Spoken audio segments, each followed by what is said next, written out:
After a huge weekend of racing and sport, we can all do with a Sunday saviour to round out the punting weekend in winning style. The Tab Touch Sunday Saviour is here to sweeten your Sunday on the punt. It's over to the boys to provide this week's edition of Tab Touch Sunday Saviour. Yes, Arena Sabalenka's here as the Sunday saviour. The boys collect, if you don't mind. Punters, very nice. Arena Sabalenka 7-5, takes out the US Open women's title. A gun performer. She had to work hard for it in this final. It was no walkover, as many thought it may be, but she's got the job done. She's very emotional now, going up to her luminaries up in the box. She'll climb up, no doubt, as they always do, into the crowd and high-five and kiss their loved ones. But she's a very talented player, Marty, and I don't think that'll be the last title she wins over the next 5 to 10. I'd be staggered if she doesn't go on to be one of the more dominant performers, particularly on the hard courts. Sunday Saviour, though, if you'd like to join the party, punters, get involved. The SMS line, 0427 789 571. It's all courtesy of Retrovision. You need to send through to TC today a multi. It's somewhere between 2 and 4 legs. The most successful of them will walk away with a $100 voucher, courtesy of those fine people at Tab Touch.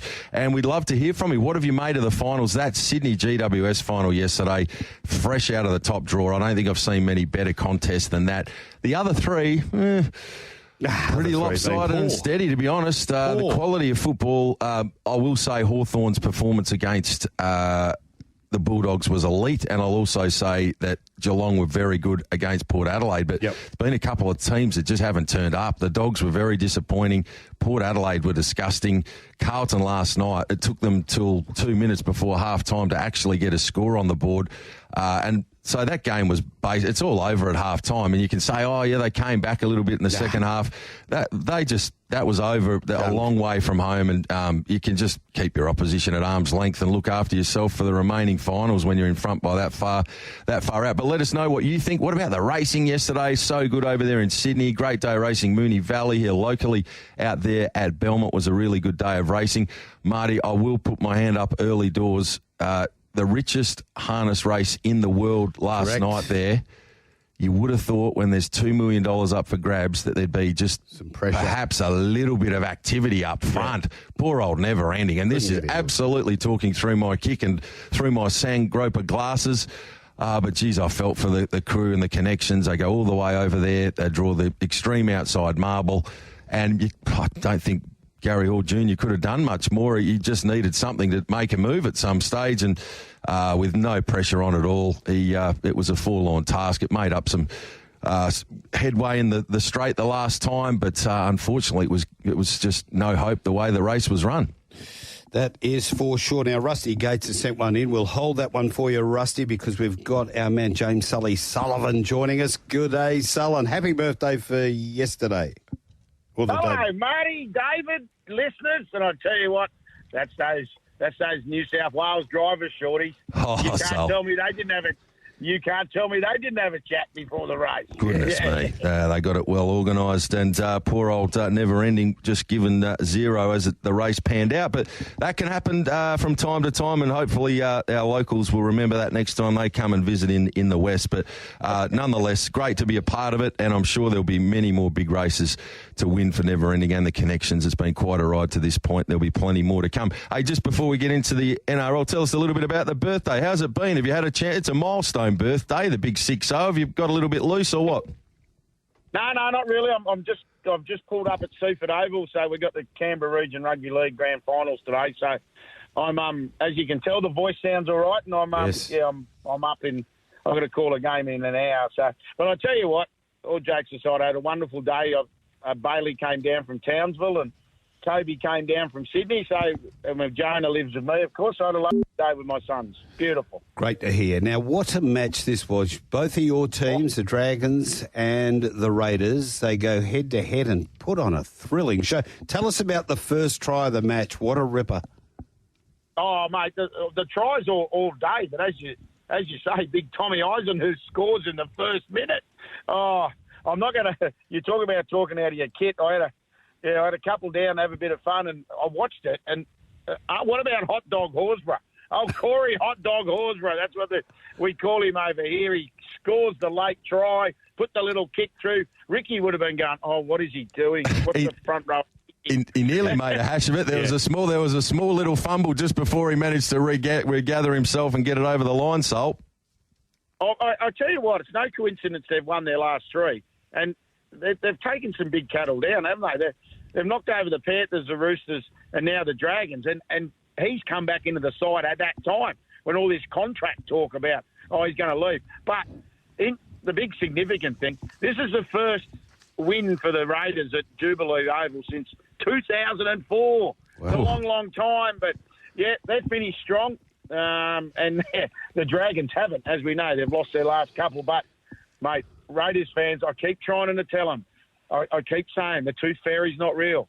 Last night they kept telling me we can make the 8. We can make the 8. I said, I told you, the tooth fairy and Peter Pan aren't real. They need a draw, don't they? Sul, is it a draw they need in one of the games to go through? That's be fairly unlikely.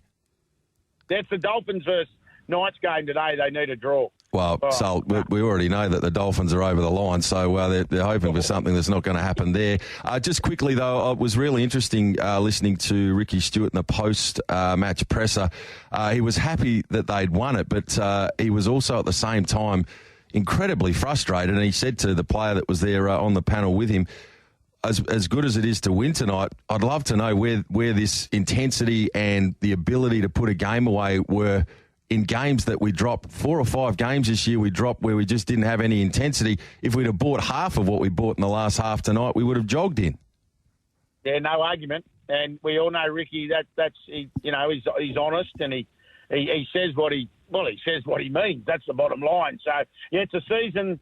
To be fair, it's a season that's got away. I think with the Raiders, but what we have seen, he's played some kids.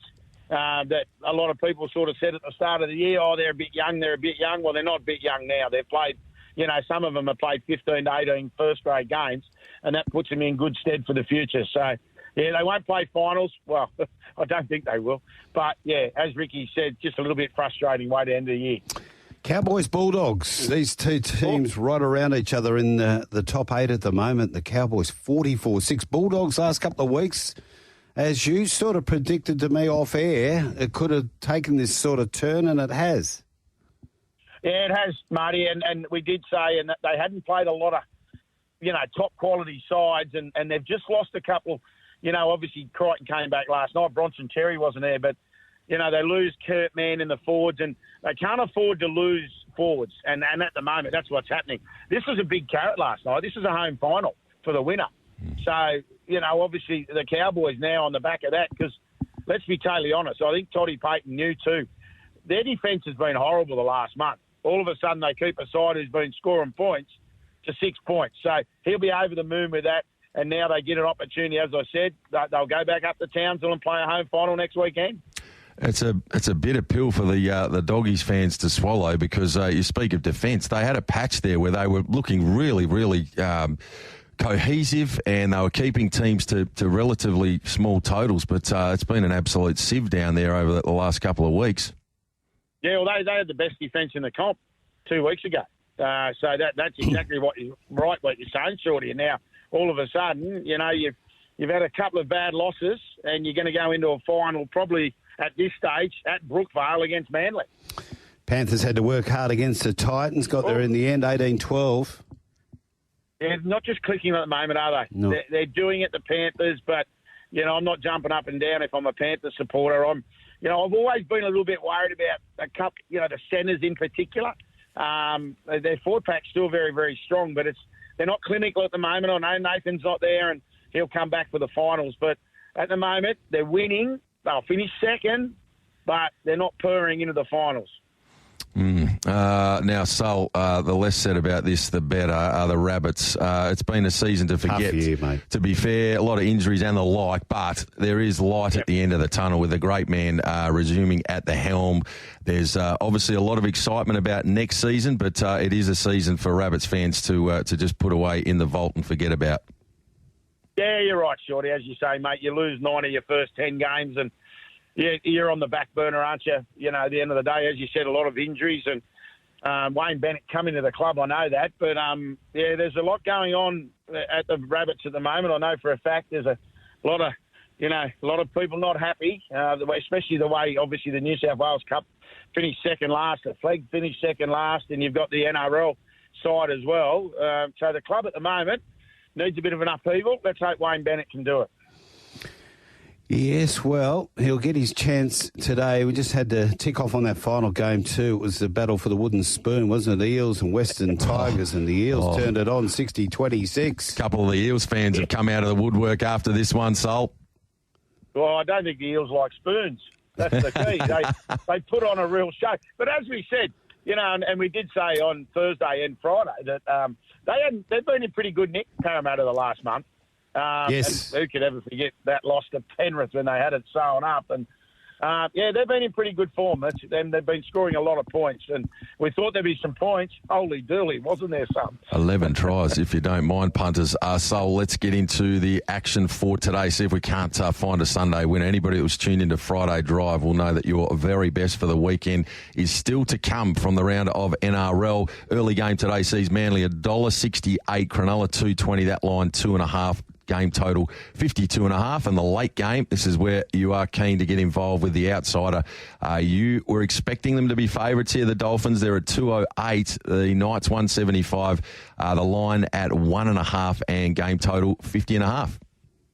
Yeah, this first game, they only met in round 21, didn't they, the Manly and the Sharks, and Manly got over the top of that one at Shark Park, 30-26, but at Brookvale, Sharks have won their last two there, so these are two sides that I look at, and I'm still not convinced on both of them, but we all know they can score points. That's the big thing. So no Tom Trbojevic today at Brookvale. They've won 8 of their last 9. I'm going the upset, boys. I'm going to go the Sharks. I think Fitzgibbon might just have them ready to go because, as we know, the last 2 years they've gone into the finals and gone straight out the back door. So obviously they'll finish in the top 4, so they will get a double chance, but yeah, I'm going to go the Sharkies at Brookie, and then this next game, it's winner take all. That's the bottom line. We all know about it now that the Dolphins get an opportunity to make the finals for obviously only the second year in their history. So they'll take on a night side, same scenario. But as I said to the boys and Marty in particular, and what you're talking about, Dave, mate, this Dolphin side's at full strength. It's the first time I have seen their roster at full strength. Jeremy Marshall-King. He had half a game last week. I love him. He's a good, straight-up hooker that's needed. He'll guide this Dolphin side around. Then you got Tavita Pengai Jr. back, Bromwich, Jesse Bromwich, Cody Nikorima. They're at full strength, mate. I was very surprised. $2.08. They've been tipped in a little bit. So, yeah, I'm keen on them. All right. Well, we know that we can play. So we're going to take the Sharks Dolphins double? Yeah, just a head-to-head's $4.40. I don't mind that price. Yep. And then I'm going to go the Sharks, Jesse Ramian, and into my old favourite, the Dolphin. Marty will know this. Bip, Herbie Farnworth. Yep, we're going to go the Jesse Ramian into Herbie Farnworth at 6.88. And then let's go Big Ola Kawatu from Manly into Lemuelu. Connolly Lemuelu from the Dolphins, $12.38. So last round, last Sunday, let's have 3 cracks. All right, so we've got to get moving. We're off to America next, but thanks for that, and you enjoy a big day. Call well. No worries. All the best from Queanbeyan. Cheers, Sal. There he is, James Sullivan. We're off to New York, and joining us now is Courtney Walsh. A very good morning, Courtney. Yeah, good evening. Good evening from over here, but good morning over there. We've just had the conclusion of the US Open women's final. Aryna Sabalenka, the dual Australian Open champion, has confirmed herself as the finest hardcourt player in women's tennis at the moment, edging Jess Pegula 7-5, 7-5 in a match of wildly swinging momentum, but nonetheless a very good final. It was indeed, and credit to Sabalenka. She has got a bit of a habit of doing this. She gets herself into the zone and seemingly has sets and matches in control, and then she can sort of just tune off for a little bit. And to the credit of Pegula, and obviously the home crowd helped a little bit as well to get momentum up and get her rolling, but she came back really hard in that first set. Sabalenka had to work particularly hard to win that set, and then she was off to a flyer again in the second set.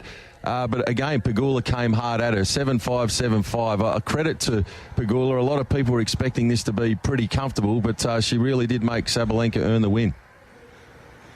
Yeah, she's played particularly well throughout the entire North American summer, Pegula. For someone who, she has been ranked as high as number 2 in the world, but there was some questions about her, leading into basically every Grand Slam in the last couple of years, because she was able to get herself to quarterfinals and then hit the wall, not find a way through, that last 8 stage of a major. So to be able to push through to the final, and play with such distinction over the summer, clearly, a tribute to her resilience, and to a desire to continue to get better at the age of 30. You talk about the momentum swings. Sabalenka is such a powerful player. This one was played indoors. A massive rainstorm hit just before the final began out at Flushing Meadows. I got a little wet myself, quite drenched. So it's made for an uncomfortable little afternoon. Having started slowly, she's a problem solver. She started to, basically run down some drop shots which had worked effectively for Sabalenka early on. She was able to slice and draw some errors, keeping the ball lower and skidding through to Sabalenka, who's quite a tall woman, plays with a significant amount of topspin, and Pegula was moving around and drew some errors.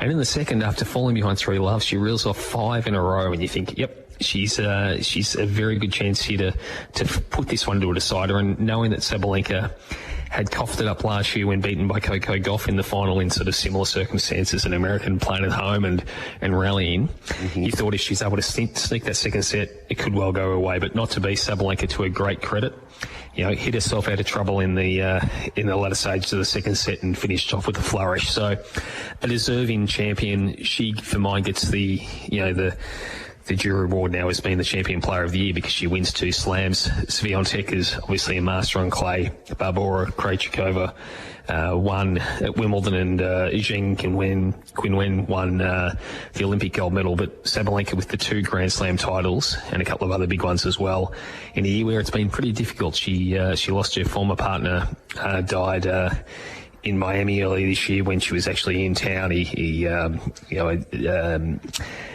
took his own life, or certainly no suspicious circumstances surrounding his life. So for her to be able to rally in the fashion she has and finish off the season like this, the Grand Slam season like this, is a tribute to her as well.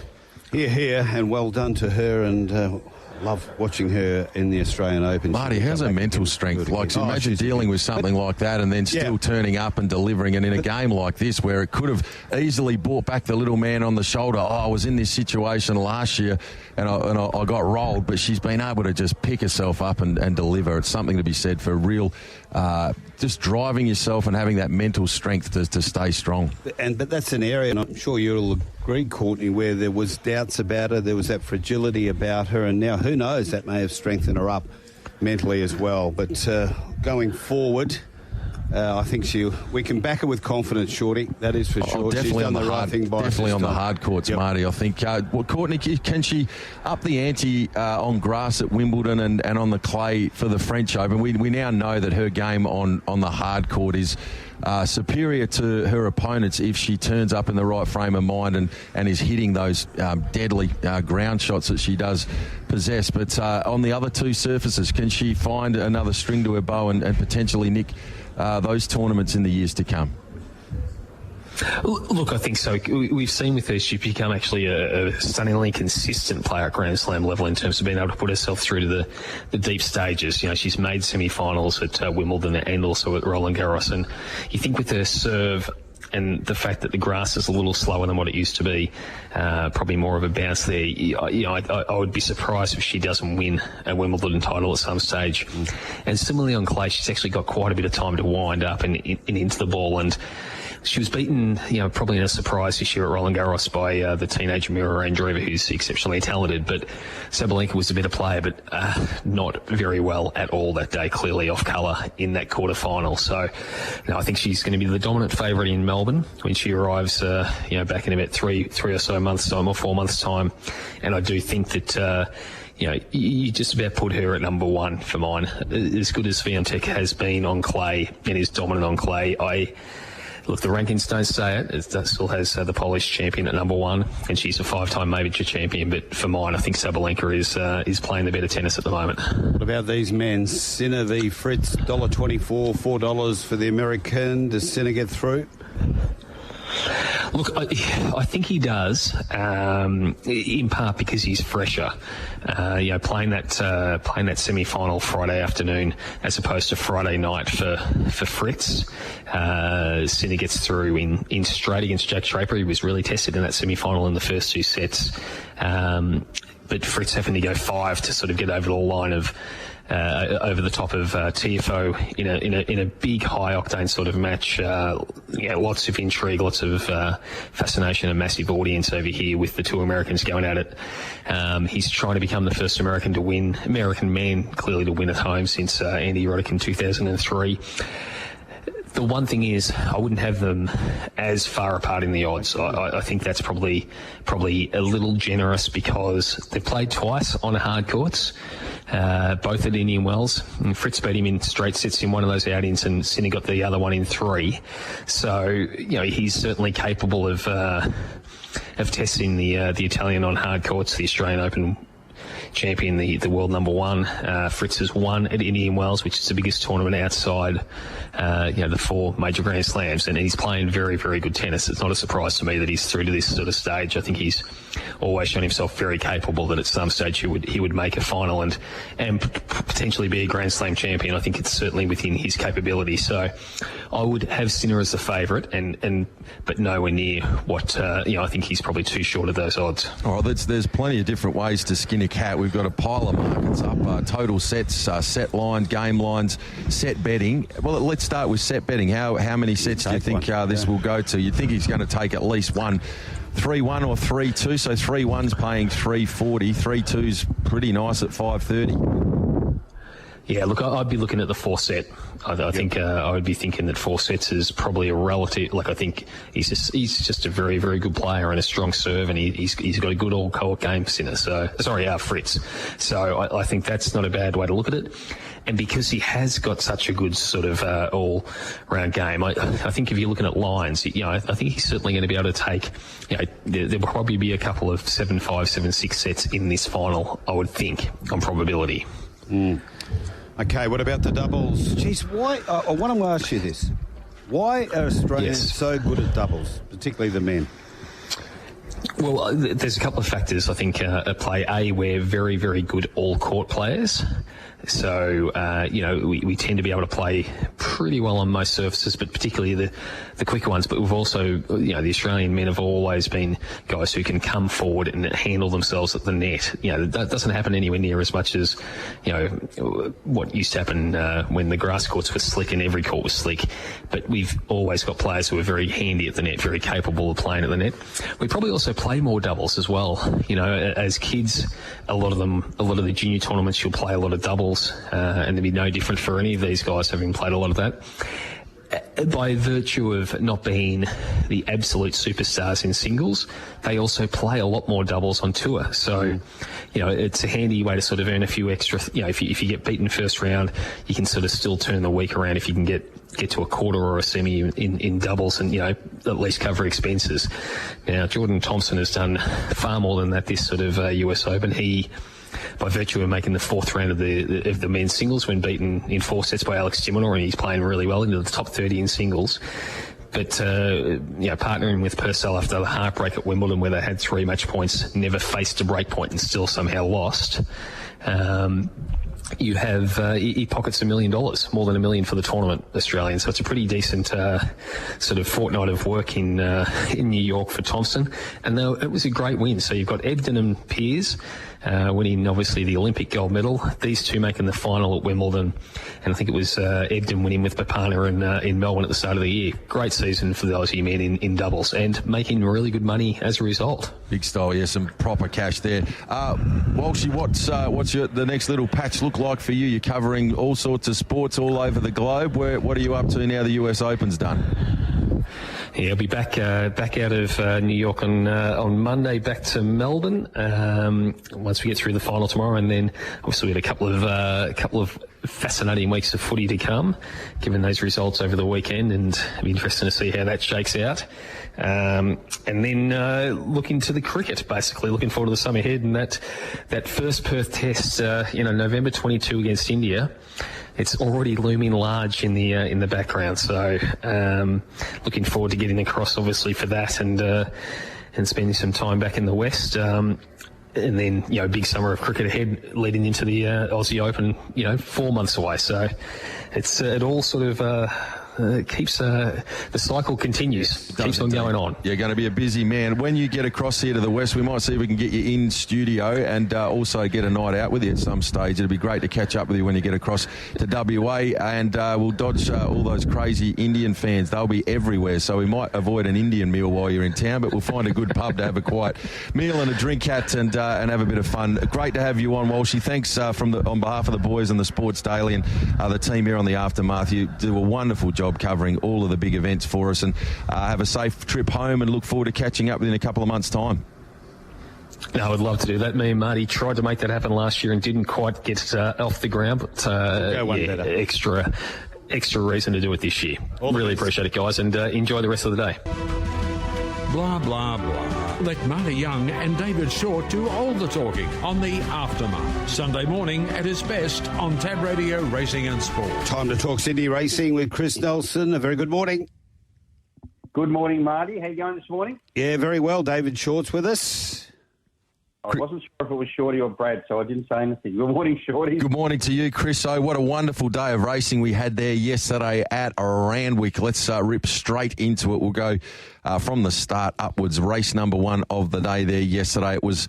Well, it kicked off. There was no garbage on the program, and in the first it was a midway. Tommy Berry kicked things off with a victory to Northern Eyes. I was aboard, cheerful legend, and holy moly. Our man Richie Bell's tipped into it. I'm pretty sure you were keen on it as well. Chris O, looking at your tips, it all just lined up beautifully, and we missed by a nose.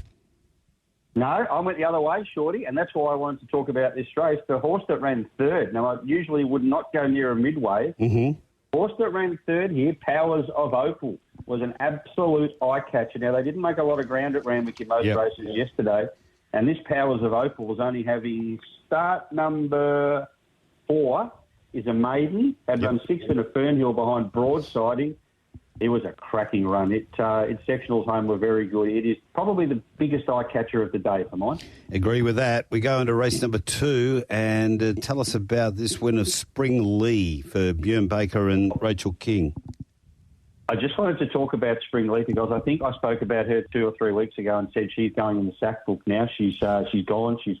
But I stuck with her for some stupid reason and then had her on top in what looked a difficult sort of race, but I don't know going forward whether we still follow her because they did sit sprint here. They ran home in something like, 32.90. So there was no chance of any of these others making ground on Confess Our Dreams and Spring Lee, who sat 1-2. Now, for those that backed Martini Mama, and there was quite a lot of them because she started 260 favourite and J-Mac was on board, I wouldn't sack her. She was first up, and as I said, they couldn't make ground the way they ran home here. So just wanted to mention that race. Spring Lee, look, she's back in the winners list. She'll probably win again. This is her right level, but Martini Mama don't sack. Now we get down to the business end of proceedings, the back half of the card. Race number 6, the Group 2 Daily Furious Stakes. There was big raps on Manal first up. It was defeated by Amina, but this time back to set weights was the key, and Manal cashed in. Amina, though, I thought was very good in defeat. Lazura was back in third, and Zaytung finished in 4th spot. But the punters... they really did tip in pretty hard to Manal to get their money back from the start prior, and most of them have got money in their wallets this morning.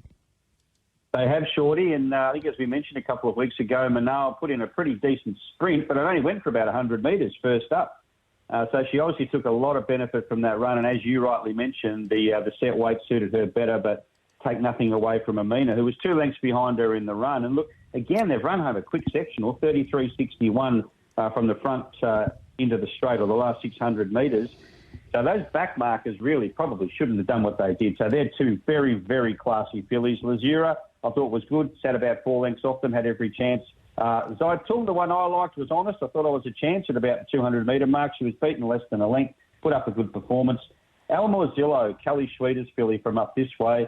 again, nothing went right. But it's becoming a sorry tale and a typical one each start. Ran on late, probably gets away with something at some stage, but pockets are getting a bit empty if you keep following El Morzillo. That's the problem. Hard to believe the Concord Stakes is a Group 3, isn't it, for $1 million, taken out by IME, beats Bella Nipotina, Kieran Ma 1-2 from Way to the Stars, Private Eye, Giga Kick. So we need to go through a few here. First off, the Quinella for Ma. Tell us about these two.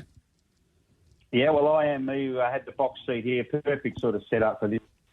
Third defence, trailed those leaders, and got that gap in the straight. Nash was able to take it and dash through. Probably won't head towards an Everest or head towards some other sprint races. Bella Nipotina, the stablemate, she was fantastic. She is just an iron mare, this one. She just, every time she goes around, she runs a good race. So she was 3 back on the fence, trailing IME in the run. She just was held up slightly at one stage there in the straight, and then she got out and charged home, was beaten 0.2 of a length. She does head towards the Everest. Just quickly on some of the beaten division, Giga Kick, Private Eye and Aft Cabin. I didn't mind Private Eye at nice odds. Giga Kick, what's your verdict on it? And also Aft Cabin, who was pretty popular with punters. Agree, Private Eye, I thought was quite good. Giga Kick, well, he's at 3 wide, no cover. He was first up for a long time, a year, peaked at the 200-metre mark. So he's going to strip a lot fitter. He had no real ping there. He heads towards the Premier. Everyone seemed quite happy with his run, so we'll have to probably just see what he does next start rather than make a decision at this stage. Aft Cabin's never been one of mine, Shorty. Just because he was gelded doesn't turn him into a superstar, and that was the case yesterday. Big drift, wasn't it, Giga Kick? So you had to follow that market lead there. The one, the outlier here is Way to the Stars. What do you do there? It's an 83 rater. Yeah, led. Well, I think probably the fact they ran home in 32.50 helped Way to the Stars here, and being on the fence there was the place to be. Correct. At Randwick most of the day yesterday anyway. So probably maybe you keep following it though. Chelmsford Stakes. Definitely an easier race. Yeah. Chelmsford Stakes, it was Buckaroo and Hinge having a great battle. Buckaroo defeats Hinge, and it's a Chris Waller Quinella. Yeah, it was a Chris Waller Quinella, all right. And Buckaroo was quite okay in the Wing Stakes. I just spotted him making a little bit of late ground. I wish I had gone his way and not Zardoz. It was very disappointing. Hinged, well, yesterday she had her chance. She just couldn't quite get there. Bob of the hedge, really, I suppose, on the line. Buckaroo was able to prevail. Zardoz, well, just disappointing and really didn't run on. I don't know. Maybe the track was a bit too firm, not far enough. I don't know. But I really wasn't too keen on that run, so I won't be backing up on her next time. Athabaskan ran 8th, was beaten 2.9 lengths, ran a really good 150 or final 150 metres there, heading towards the longer races. So encouraging performance first up, Athabaskan. On to a race number 9, the Group 2, a Tramway Stakes. And, well, this was some sort of Australian debut, a Royal Patronage. Tim Clark aboard for Gai Waterhouse and Adrian Bott. This horse had been doing its racing in the US, turned up yesterday, not a lot of love in the marketplace, a $17 chance, but wow, it was a win with an exclamation mark. Very, very impressive performance. Yeah, I love to see an American horse. We just don't see enough of them in the country. And when we do get them here, they generally perform well. He kicked off in the UK. He won a Group 2 and a Group 3 in the UK. Then he went to the US. He won a race at Keeneland. He's won up to 1,700 metres. He's placed up to 2,112 metres. So he's going to be a chance in anything he goes around going forward, I would say. And at this stage, they're heading towards the Epsom with him, but there'll be other races along the way. So he's really one to follow, Royal Patronage. Amelia's Jewel, I thought, was good. She ran on. Yep. That's all you could ask of her. They weren't doing a lot of that, so she was good. Kovalika ran his usual race. He loomed up and then didn't quite finish off.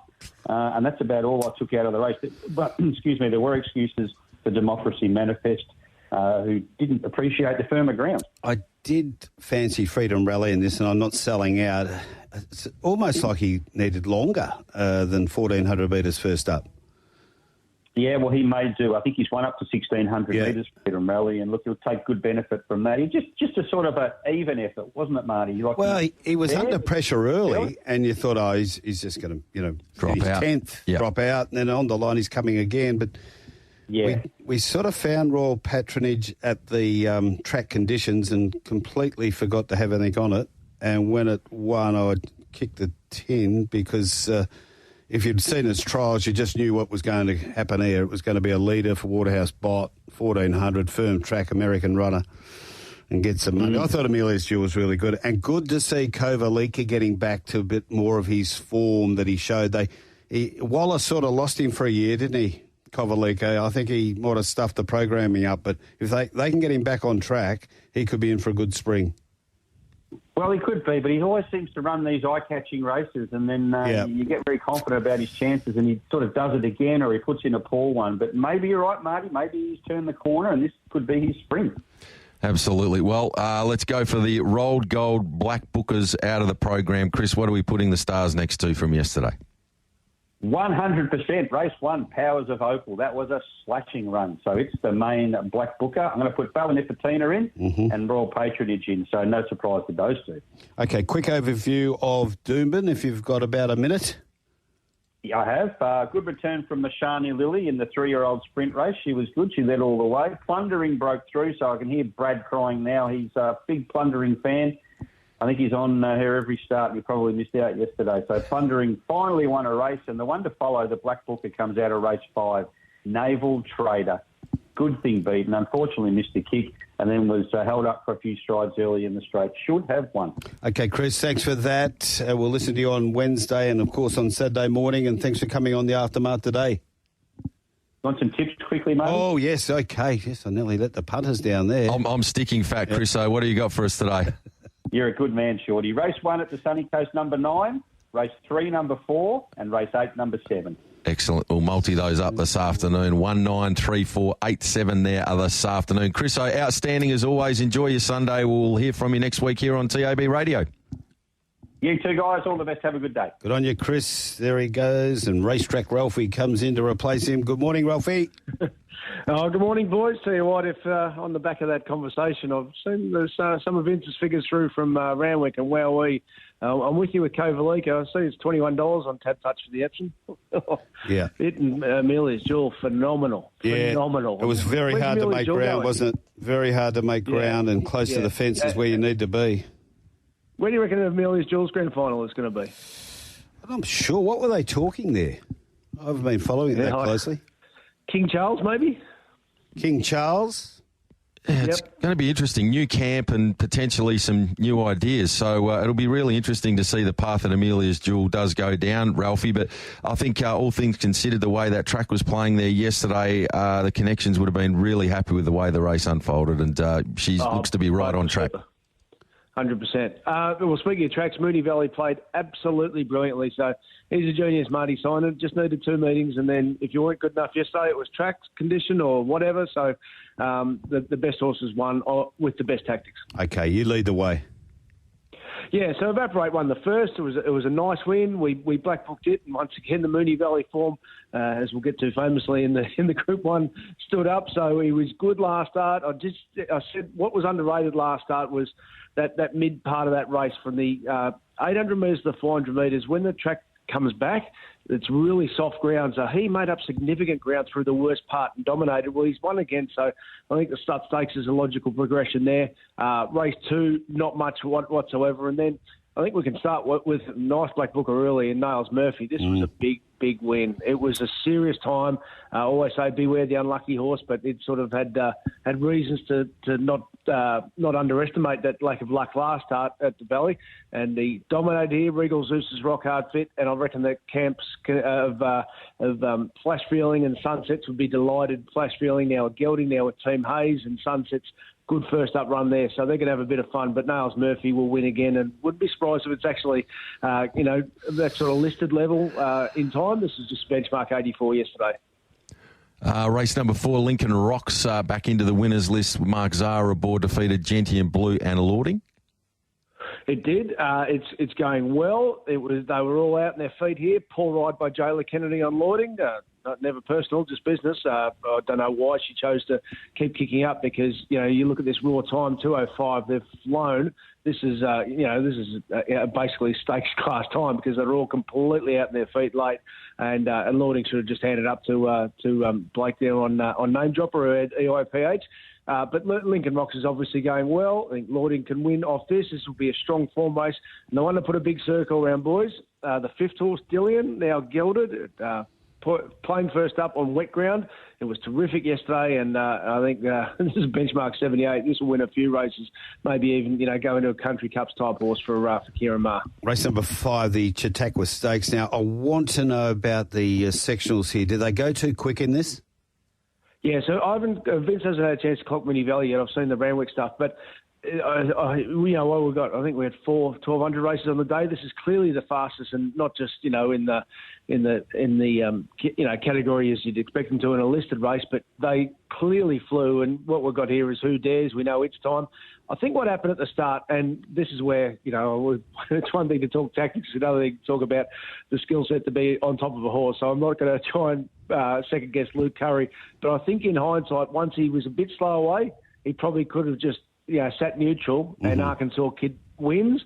Instead, he was very keen to take a position, and as I said, that's not being critical. It's just being, in hindsight, because they've flown along. Horse was 3 weeks between runs, but we put a big stamp on a Little Deep last start, and it's gone on with it. It was truckloaded when they went past the post. This is always the giveaway.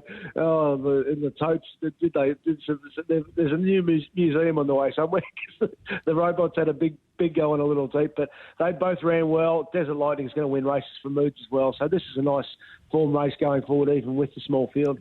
All righty, on to race number 6 of the afternoon, and it was touted as the most talented maiden in the country going into this race yesterday. It's come out of it no longer a maiden for the Blue Army. Silmarillion, too good for Superlicious, and Sakima. Looked a nice race for the horse.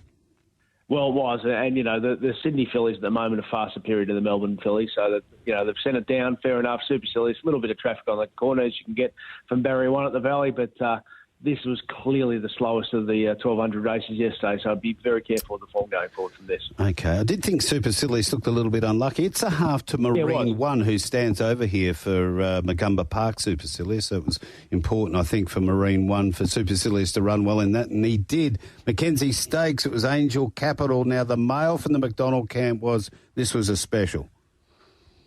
Yes, and I sort of went into the race a bit neutral, but I'm very happy I swam with the tide, to be honest, because I just wanted to see what I could do. But at Cranbourne on debut, best last 600, 400 and 200 of the day, smashed them.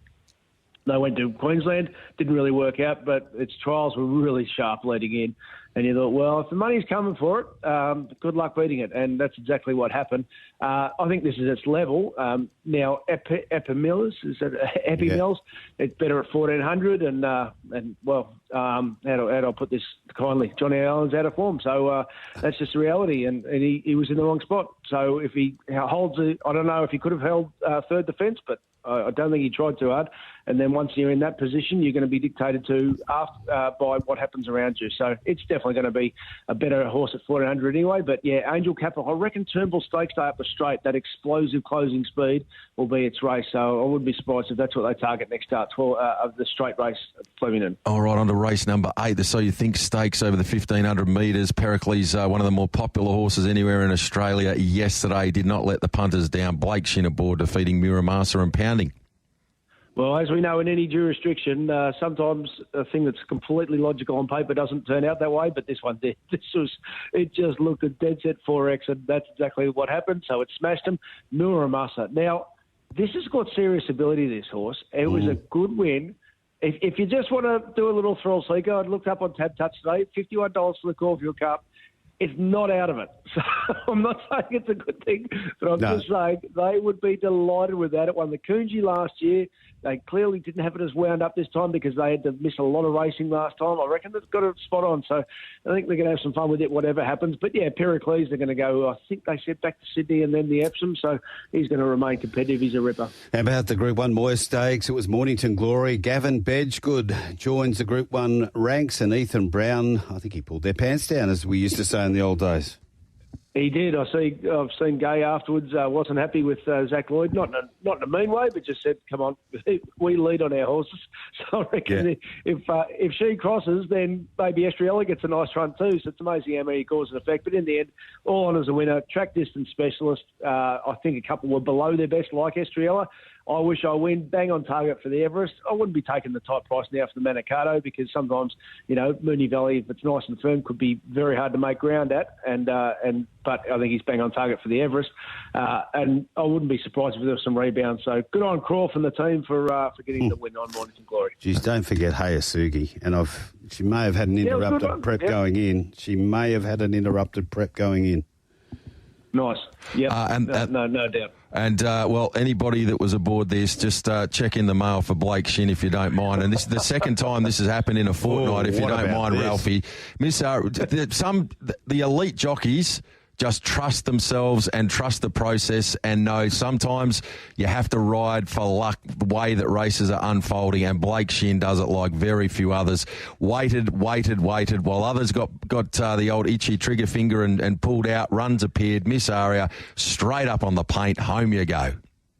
Yeah, we black booked it a couple of times too in the autumn, but as I said, just genius ride and good on the winner. So I would say the horse to follow with a big circle around it is Dillian in race 4, but I think the other strong race will be race 5, the sprint there with a little deep Arkansas Kid and Desert Lightning. Thanks, Ralphie. We've got to hit the news. On you, boys.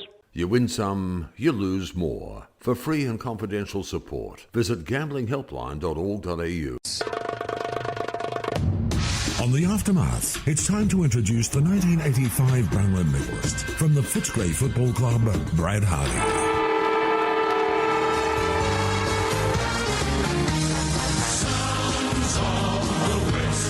Introducing the boy from Hilton, the AFL guru, Brad Hardie. Yes, good morning, Bradley. Good morning, Marty. Good morning, Shortte. Good to be with you, boys. And, well, it's spring is in the air here, that's for sure. This is the sort of day we'd want for grand final day, Shortte. It's going to be 19 degrees on a cloud in the sky at the moment. Absolutely beautiful. Great day to go down for they call it the nursery of champions at Bendigo. So if you're having an investment, punters, go hard. Bendigo Racing. Now, before we get into these AFL results, we've got to kick into play a few texts for Retrovision off that Retrovision text line. G'day, team. Thursday night when Port Adelaide played Geelong in Adelaide with a packed house and with the majority of supporters singing Never Tear Us Apart before the first bounce, you would have thought that the Port Adelaide players would have been primed for a big performance. Maybe when they play Hawthorn in Adelaide next Friday night to motivate them for a winning performance, their fans can sing another INXX song, Need You Tonight. That is Rusty Yates. Not bad, Rusty, not bad. Yeah, well done. Couldn't be not far from the truth there. Well, there's a segue into the first game. What did you make of it? Oh, it was horrible for Port. Horrible. Yeah, everything was in their favour, wasn't it? And look, I think we all got a little, and rightfully so. He got seduced. They'd won 6 out of their last 7 or thereabouts, and they looked like they were in pretty good shape, playing at home. The Cats had been good without being great.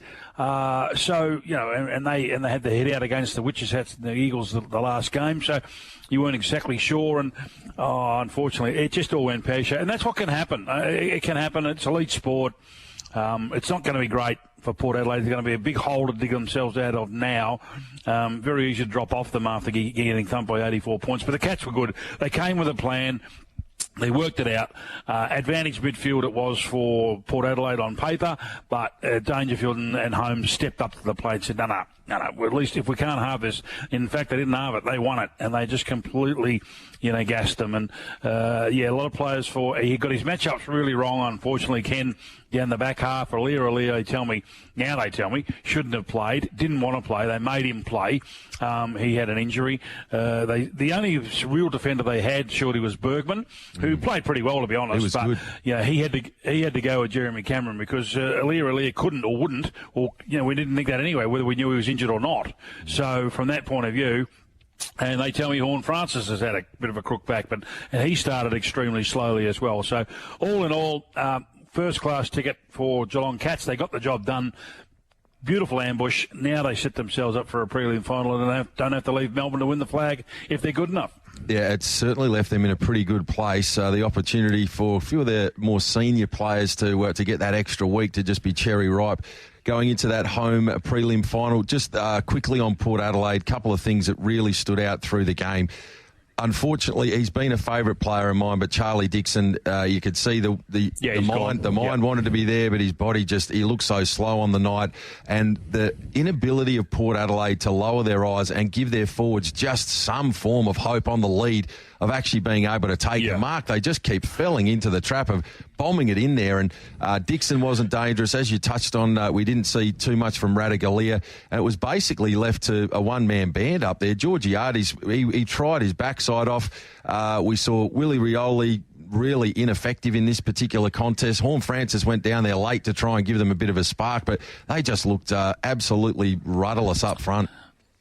Yeah, look, and they tried, and to their credit, they tried. I mean, look, Zach Thurcher, yes, Marty knows, was only a B grader at Essendon, and they thought they could turn him into a B plus. Well, and for majority of the year, you probably said, well, he's somewhere around the mark, and they needed him, but they needed him almost to go to a B plus A grader there in the finals, and that didn't go well either. So, yeah, sometimes it's really hard to. It's a quantum leap. It's a quantum leap from waffle to AFL, and it's a quantum leap from home and away to finals, because things go up a cog or three, and if you're not ready for it, and you're not equipped for it, you just can't do it. And as you said, Ratugolea, well, he's not a forward. That was pretty evident, and they needed even if Aaliyah was crook, swing him forward, and swap him over or do something. But yeah, they'll really have to scratch their heads this week, and it's going to be a hard one for them, as I say, to dig the hole out of, because they're going to be meeting a rampaging Hawks team, which is full of pep and on top of their game and ready to win. I still don't think Geelong are getting enough credit for this. They were hot. They have put themselves now into a beautiful position. If I had to field a market as to who gets into the grand final, I'd have Geelong as favourite ahead of Sydney, just because who they've got to play and where they've got to play them. And they've got players to come back into this team. Like they selected this team beautifully for either the next week or for the preliminary final. His planning going into this was outstanding. Yeah, well, they had to have a throw at the stumps, because they thought, well, if we can get away with this, if we can ambush them, and take the points, well, yeah, it gives us that extra 10 days, as you say. Hawkins and co played yesterday.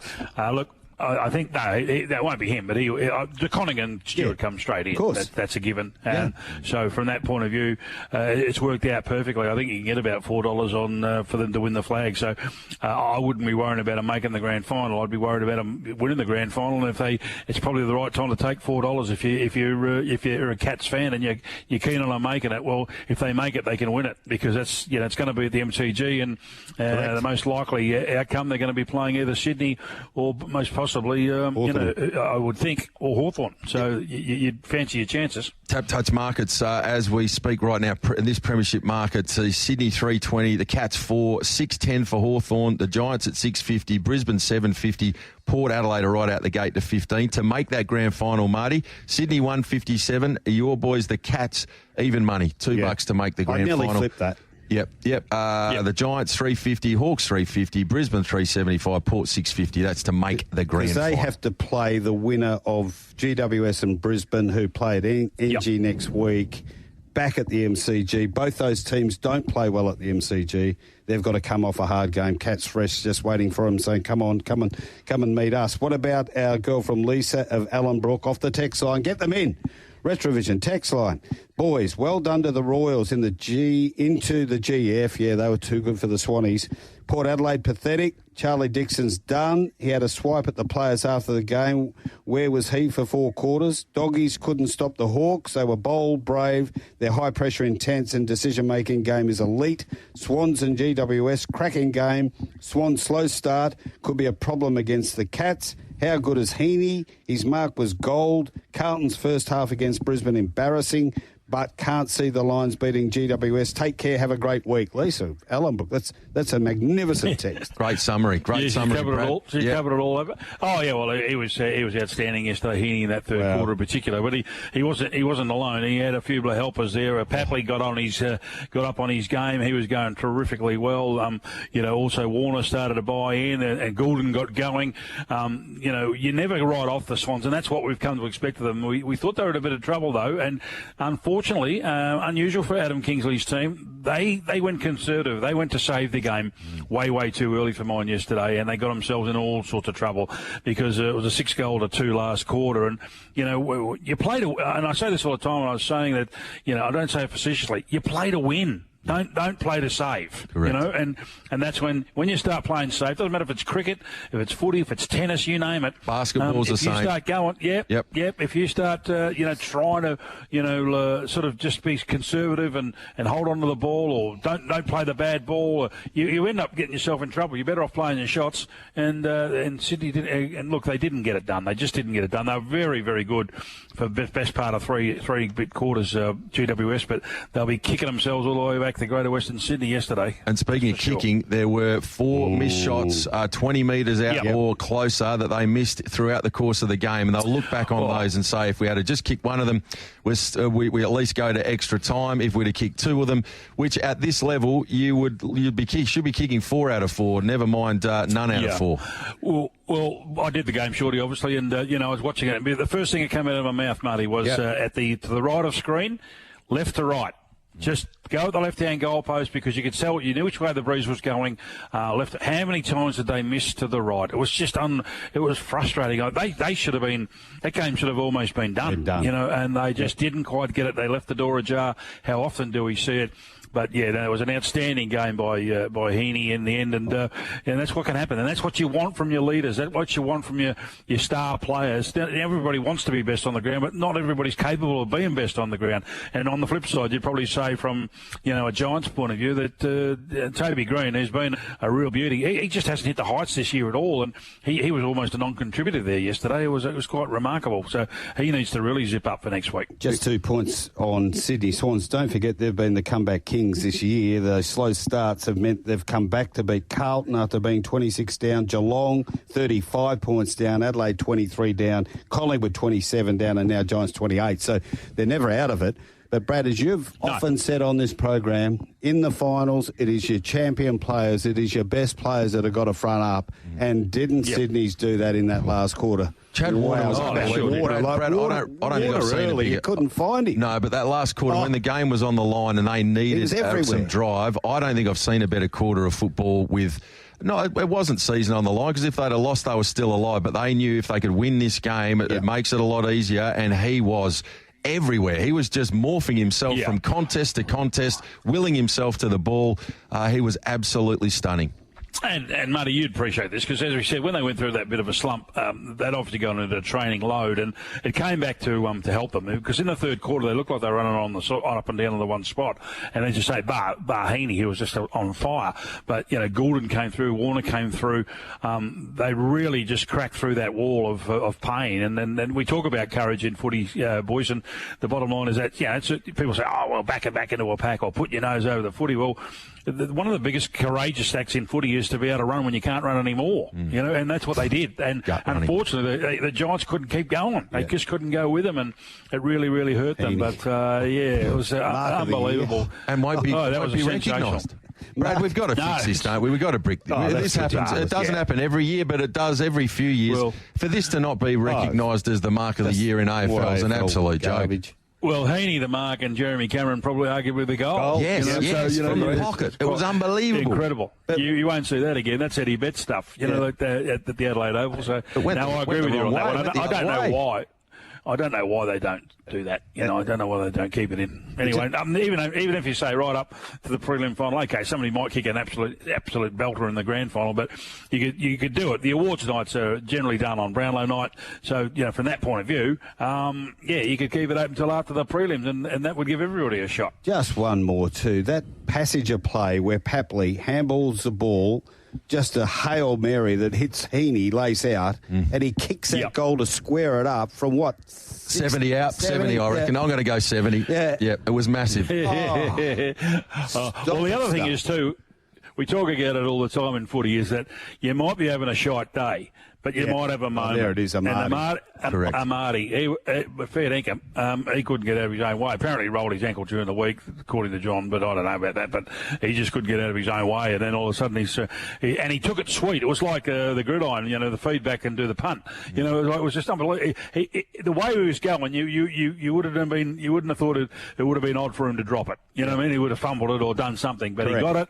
And he finished it off, and he had his moment, and hopefully that'll kickstart his the remainder of his season, because since he kicked that 9 in Adelaide and everybody voted over him and fawned over him, he hadn't done a thing. So anyway, hopefully that'll kick him back into gear. Friday night. Happily back was so important. So, geez, he revs him up. He's a real barometer for Sydney. When he's up, and he fires up too. He was causing drama, throwing him around. I tell you, it brings energy to the team. It sparks your team up, and all of a sudden they're in the fight again. What about when you haven't got him?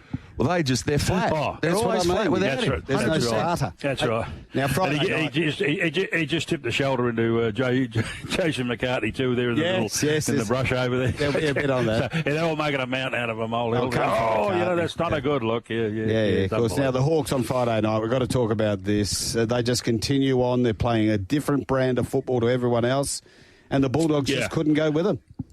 Yeah, they remind me of the Bulldogs of 2016. They're right in the wheelhouse. They're the same sort of age, vintage. A couple of top-end players in Gunston and Bruce in terms of, and Sicily in the experienced campaign. They just really, really work hard. Not only do they put pressure on you, but they close down a lot of the space and time that anybody had. And again, they needed to halve it or in the midfield, and they didn't halve it. They actually won it in the end because Bont couldn't get near it again. He unfortunately didn't come up to scratch when he's been a go-with player, and he was shut down. And the ground was a bit too big for Liver. He's more to the Marvel man because he got his numbers, but it was only little toe pokes, 2 or 3 metres. Treloar worked his way into the game, but wasn't really there. So the guns for the Western Bulldogs. Ed Richards was going okay, but he turned that one over.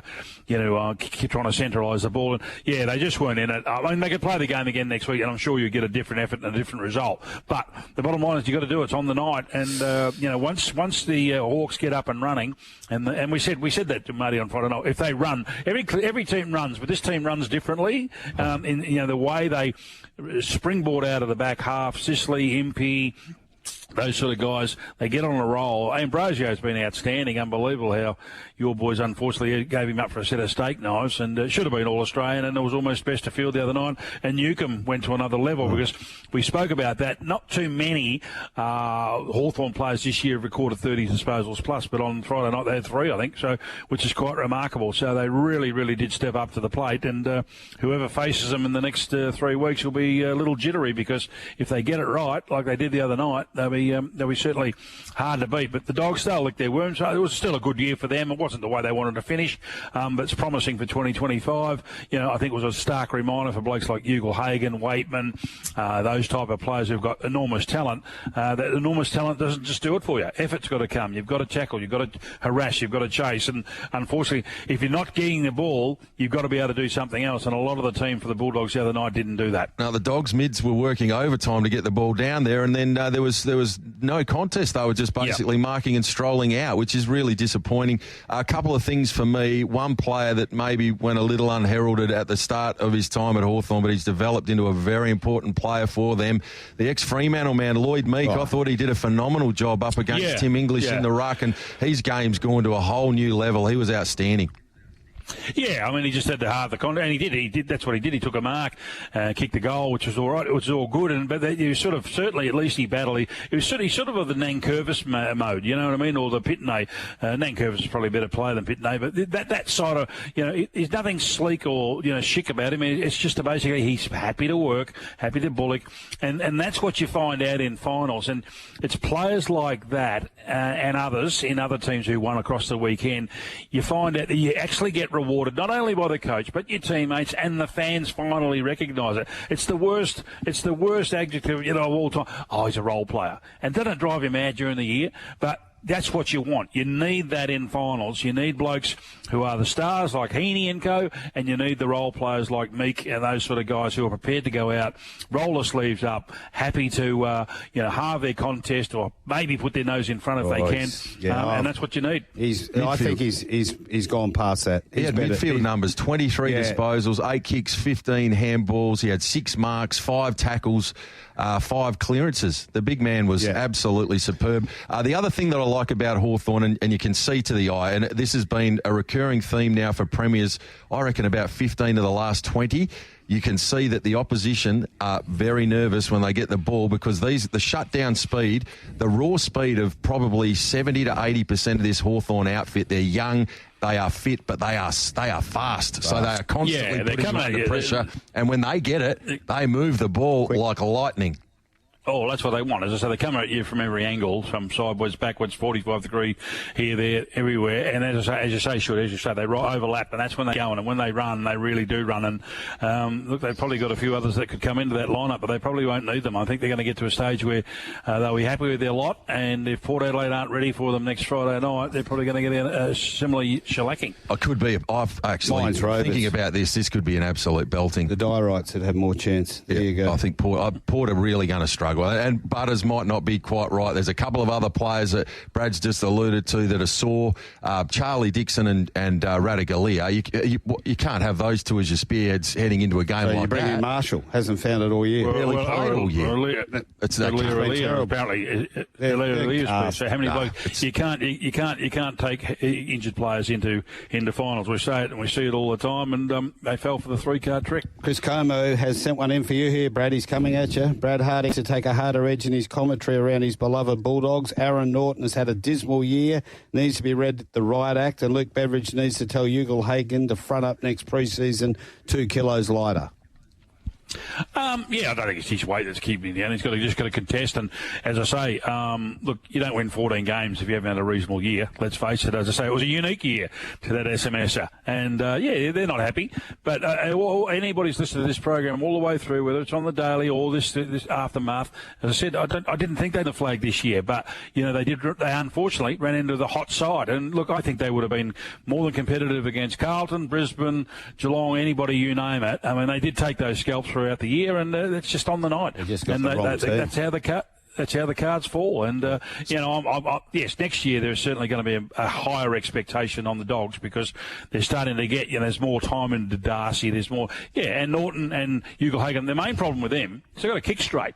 Again, Ugle-Hagan, he didn't have many touches, but in the third quarter there, Shorty, when you've got to make a bit of a move, you can't miss him from 15 metres out, seriously. Correct. That's the issue. That was the issue last year with him, and people took off at me and said, you're making that up. He hit 35 and missed 35. So he's had 100-odd shots, but you can't be coming up with that sort of percentile in terms of conversion, because if you do, your team won't be winning. When you're on $1 million, you can't be going home with 4 disposals and 1 point in a game where your team needs you. Also, Brad's on that next year. So we've seen Bailey Smith is likely to be moving to Geelong. That should give the Western Bulldogs either a very high draft pick or potentially a player. What's going to make them better next year, Brad? What can they recruit in the off-season? Or I would have thought that Sanders might have played some more football. He was very good in the VFL. Yeah. I think he'll be important for them next year. But who else can they bring to the kennel to make them better next year?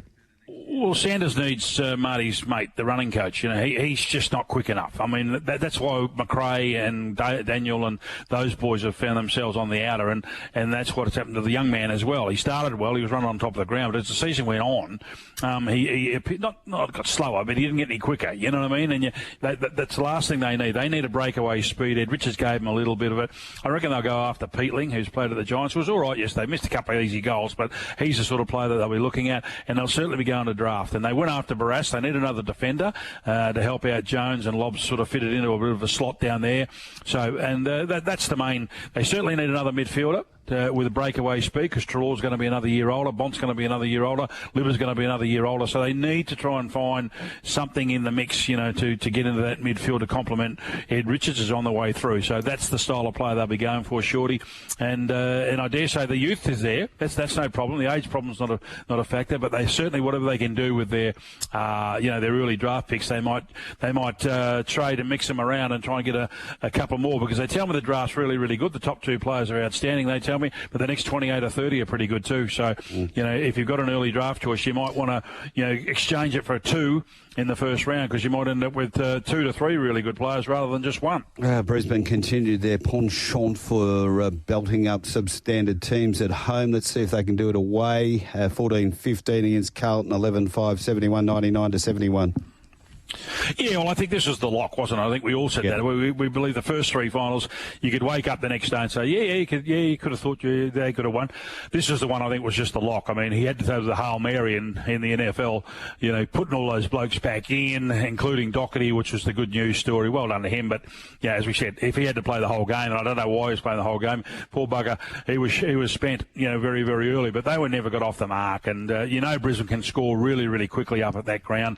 And the game was done and dusted. It was looking really, really horrible, for Michael at half time. And I found it extraordinary, as I say, because, the SMS came through and be harsh on the Bulldogs. But, geez, I thought they were very, very gracious to Carlton last night. They said, oh, what a fantastic comeback. Well, mate, they were never in it. It was 61-0.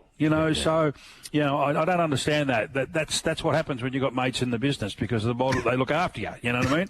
So, from that point of view, it was bizarre. But, it was always going to. And Carlton's last, as Marty said, I think he's got a couple of stats there for and against them. But they only won 2 out of the last 7, and I think that explains everything. They were destroyed by injuries, to be fair to Carlton. Yeah. I mean, they were battling to get a side on the park at one stage there. They had, I think, 18 on the injury list, and everybody talks about having depth. But when you lose your top-end players, Charlie Curnow in particular, there's no replacing him, and a number of other really key players were out. I think Sam Walsh played injured for a fair portion of the season.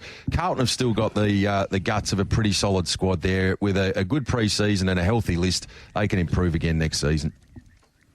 Yeah, as I say, but their form line said, injuries or not, 2 of their last 7 they won. Yeah, I agree. I think that explains it. They didn't have was paying back then as well. They were off the back part of the season. Yeah, and it doesn't count for you need that momentum going into September, and they didn't have it. Here's another one. Charlie Dixon's been finished for 2 years, but this is what happens in an 18-team comp. Port, the worst second-place team on the ladder in history. It was a unique year. Sydney by 100 points only 6 weeks ago. Their lead-up form was actually pretty solid. Yeah. Every team's been belted this year, pretty much. Every team. And Geelong belted Hawthorn not that long ago, you know what I mean? And the Bulldogs belted Geelong. And, it swings and roundabouts, so you can't be up every week. I get that, but it's just been that unique. And as you say, Shorty, Fremantle supporters are still lamenting, if we had won one more game. The Dogs are thinking, if we had won one more game, we'd have been in top 4. Yeah. But that was just the nature of the competition this year. The only one that really put themselves in the fight properly was Sydney, because they got 3.5 games in front of everybody else, and they had that little bit up their sleeve. Everyone else was just playing for their life pretty much, and it could have fallen every different way. Any of them, bar Carlton, probably could have finished. Hawthorn probably saying, "Oh, geez, how did we cough that game up against the Giants at Manuka? We would have been top 4." You know what I mean? So it was just one of those unique years, and it may not happen again next year. And, of course, then we've got wildcard round coming in as well, so don't start me there. Okay, we got to go. We got to get you for a Sunday saviour. That's what we got to hitch up for. Yeah, meatloaf last week again, nothing different. Tyler Schiller, give him a compass. Bendigo, race 1, number 8, Rue de Royal, to kick us off there today, $3 at the Nursery of Champions. Mudgee, race 6, number 1. We'll go with Rock Hard Love. Sounds like you, Marty. $1.60. And Bendigo race 6, number 12, The Thing of James Cummings, Brigella, resuming today, $3. So Bendigo race 1, number 8, Rue de Royal, $3. Mudgee race 6, number 1, Rock Hard Love, $1.60 for Marty.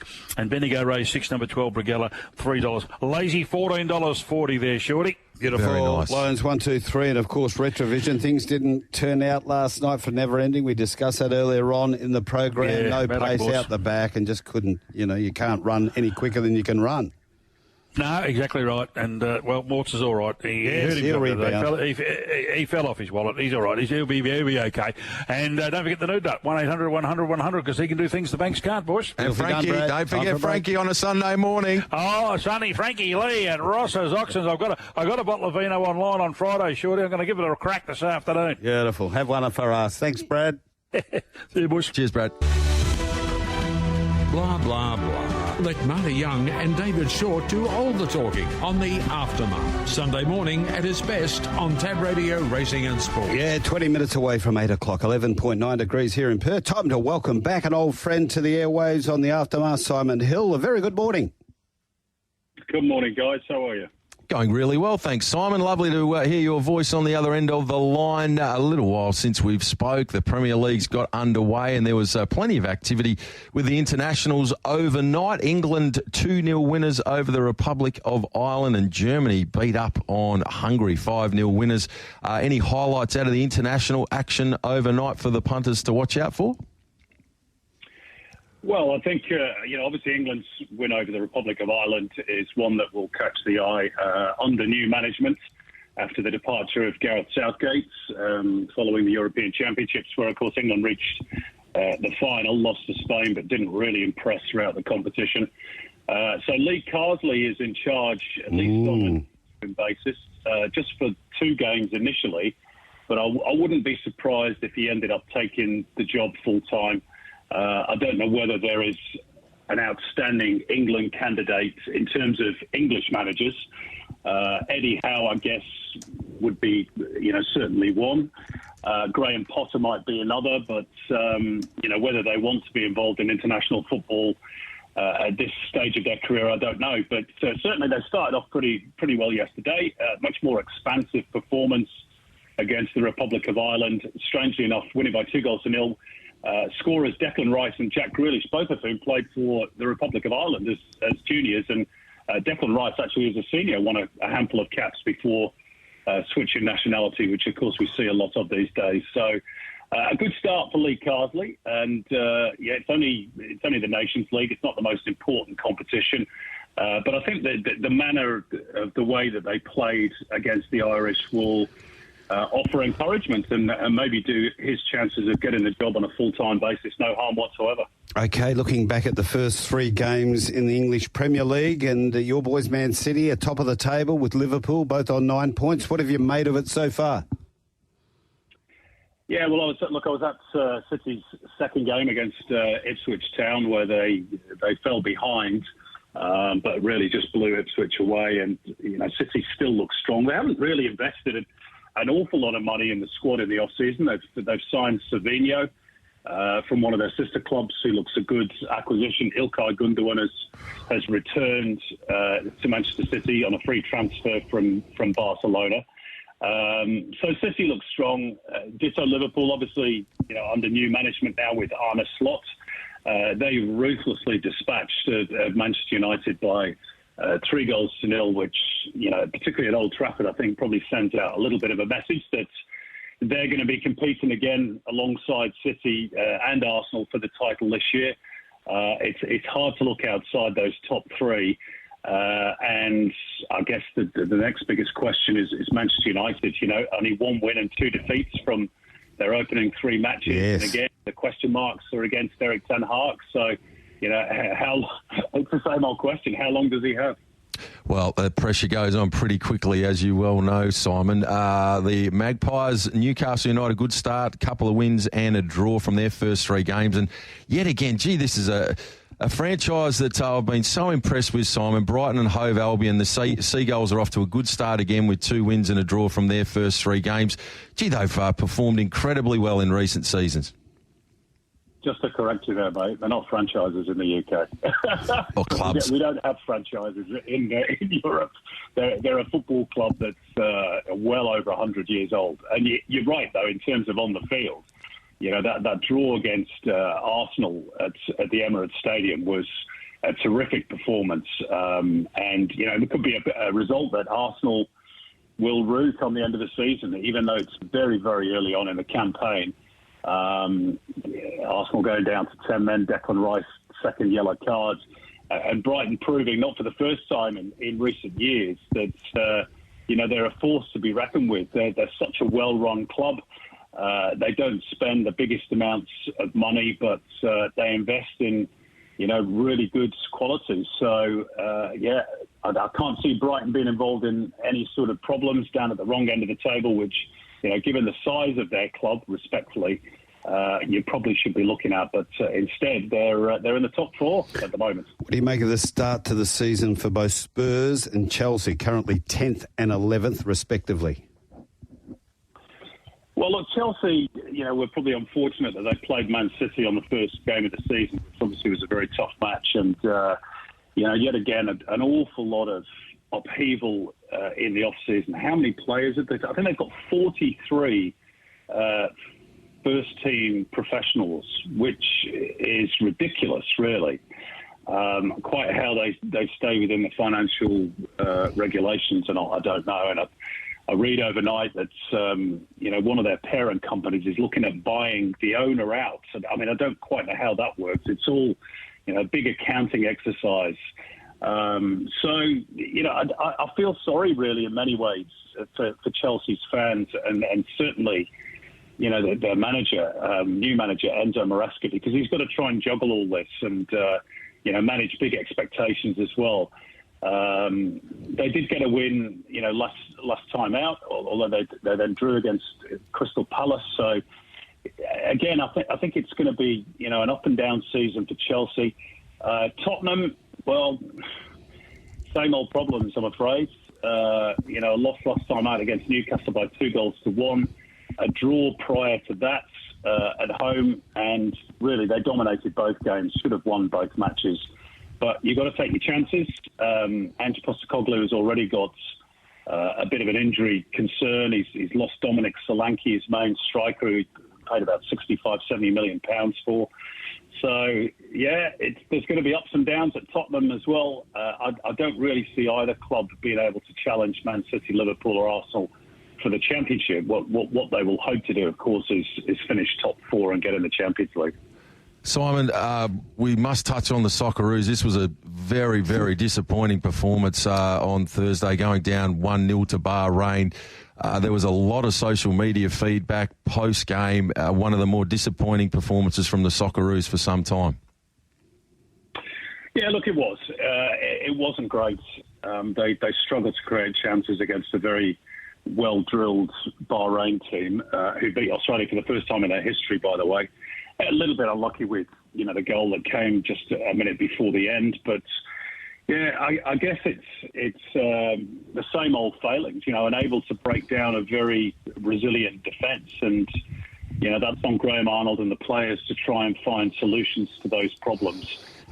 It might be similar on Tuesday against Indonesia, which is the next fixture, which is going to be very difficult.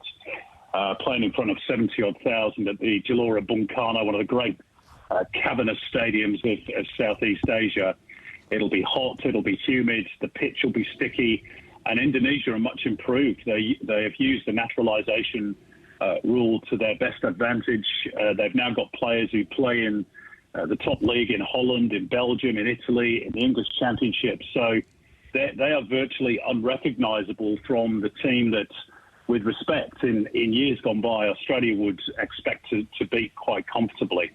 So there's a lot riding on Tuesday. If they were to lose that game as well, the pressure on Graham Arnold, I think, might become intolerable, to be honest, because, if they do lose that one, then really automatic qualification is all but gone from this phase, at least, of World Cup qualifying. There's still another chance through the repechage, but, it's a big game coming up, and they've got to be an awful lot better with the ball and a lot more creative than they were against Bahrain, that's for sure. Simon, always good to catch up. Great to have you back on the aftermath for this season, and look forward to do it again next week. Cheers, guys. Have a good week. Sunday morning, we will do the talking on the Aftermath with Marty Young and David Shortte on Tab Bungee Radio. Man off the Racing back, and Tweak Sport. Freak by 3/4 west on Boomer, hunting up on the inside. Barbecue Man looking to blow the whistle. Tweak Freak in front. Here comes the Barbecue Man. Barbecue Man along the fence gets up. Barbecue Man from Tweak Freak. Third in Daddy's Girl, then followed by West on Boomer, Sunset Pepe and Champagne Cuddleways Barra. And the last to finish in the first heat of the Cup goes to Bungee Man. The back, Crumble Manelli owned by one, has had to do some work. Curious George around the outside. Bezecchi runs on now, and then followed by Uncle Tommy and Sunset Serengeti up on the outside. Bezecchi strikes the front. Double for Stuart. Bezecchi wins by 3. Crumble Manelli into the final hold second, just ahead of Sunset Serengeti and Uncle Tommy. Yes, a double for Stuart. Paul Stewart joins us on the Aftermath. Very good morning, Paul. Great night Friday night. Yeah, morning, guys. Yeah, it was a good night. You take 2 down to the heats and qualify on both is what you go down to try and do. So, very happy with the results. Biggest race of the year at Mandurah, Group 2 level, the Mandurah Cup. We just heard the 2 replays, the first of the performances.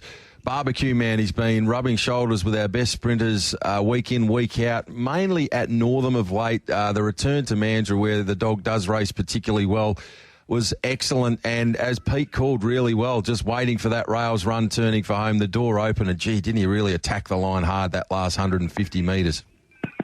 Yeah, he did. I was probably after 10 metres out of the boxes, I thought our chances were confetti. He got a nice clip early doors and got pushed way back, and for him, he's normally, I normally see him as a dog that's sort of on pace or, in the first couple anyway, and when he was sort of 5th down the back, I thought, it's all over Red Rover. But he stuck to his guns, he got to the fence, and once he gets there, he doesn't leave it. And, his runs have been really good at Northern lately, and he's been relatively strong. And, he just took advantage of the time that they ran overall, and, he got the job done. So, he was a super run, to be honest, for an old dog like him to keep digging away, and he got the result. Absolutely. And then the race after, it was another great result with one of the most exciting sprinters in the state right now. This was a superb performance, and I know for a fact that the dog had a bit of misfortune through the Northern season. It didn't necessarily all go 100% to plan, but back to Mandurah, where this dog's now won 4 of 5, and what I like about the dog at Mandurah is just with that little bit of extra room at the circuit, he's got that phenomenal mid-race speed. He just puts himself into the contest. Yeah, it's quite funny with him. He's got the racing pattern that probably wouldn't serve Mandurah very well. He's not the best of beginners, and he's obviously very strong. But with the track down there on the corner start, you really want to be off and gone. And he's just sort of he races like he's got a jockey on his back. He gets himself in the spots and just weaves and navigates through the field. So he's a good dog to watch. Obviously, he's very hard to try and get a good guide on how he's going to win a race because you rely on a bit of luck. But, he's just been improving all the time, and he just knows how to take the right run. So he's always a chance, whatever race he sort of contests. Paul, what do you make of the box draw coming up with 5 and 6 respectively? Disastrous. It's not pretty on not paper, is it? At all. No, and they're, Barbecue Man, he loves the fence. And even lucky, it's a horror draw for me. And then to make it even worse, they're the wrong way around as well. So if you had 5 for Barbecue Man and 6 for the other dog, it wouldn't be too bad. But they've drawn to hit each other and to need a lot of luck. So it's not the best draw, but they're there. They got experience and they got winning form, which is good form, I guess.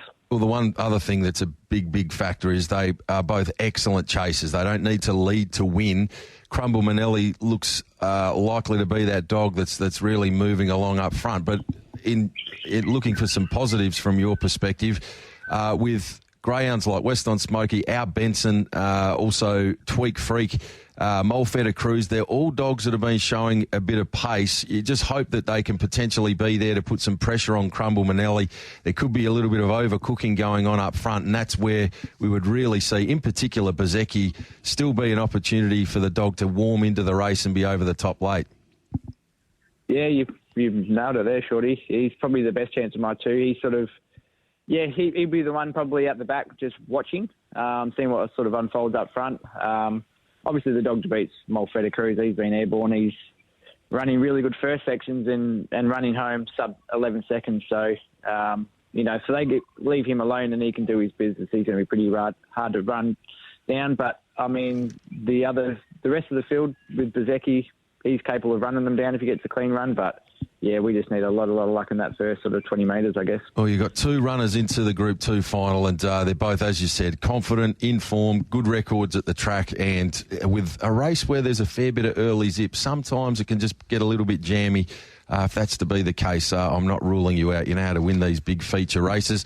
Rest of the kennel, Paul, how many other dogs are you working with at the moment, and are there any youngsters of note that we can keep an eye out for over the upcoming weeks and months? I've got 16 in work. Got a few injuries at the moment. It's sort of, it was a bit disappointing. We sort of missed out on getting Firelighter and Mortality for the Mandurah Cup. That was a shame. They've sort of gone out injuries wayside. But yeah, young ones coming through. Sort of, I've got a lot of dogs here that probably end up being stays.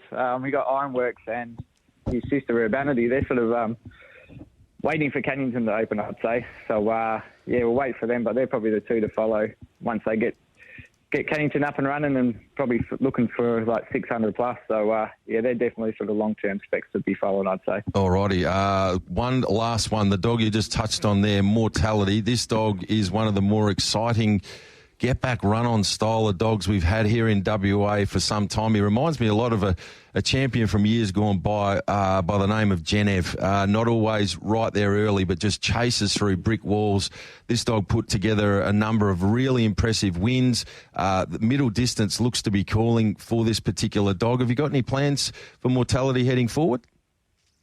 Yeah, he's sort of he's quite injury-prone, unfortunately. So, yeah, sort of he's out at the minute. But yeah, this like pretty much with him. I've got Arbolino, Ironworks, Urbanity. They're really all 600 plus metre dogs. Obviously with no Cannington at the minute, sort of put the brakes on all of that. But we just can't wait for Cannington to open, to be honest. So we can get those dogs up and firing, and yeah, especially Mortality. His run homes have been, I think he came home in 10.70 down at Mandurah there one night, and I don't think I've really seen many dogs do that. So, yeah, it'd be exciting to get him 600 and hopefully 700 because, if he can run the 700, it's pretty good.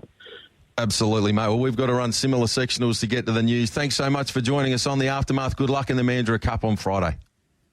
Good on you. Thanks, boys. You win some, you lose more. For free and confidential support, visit gamblinghelpline.org.au.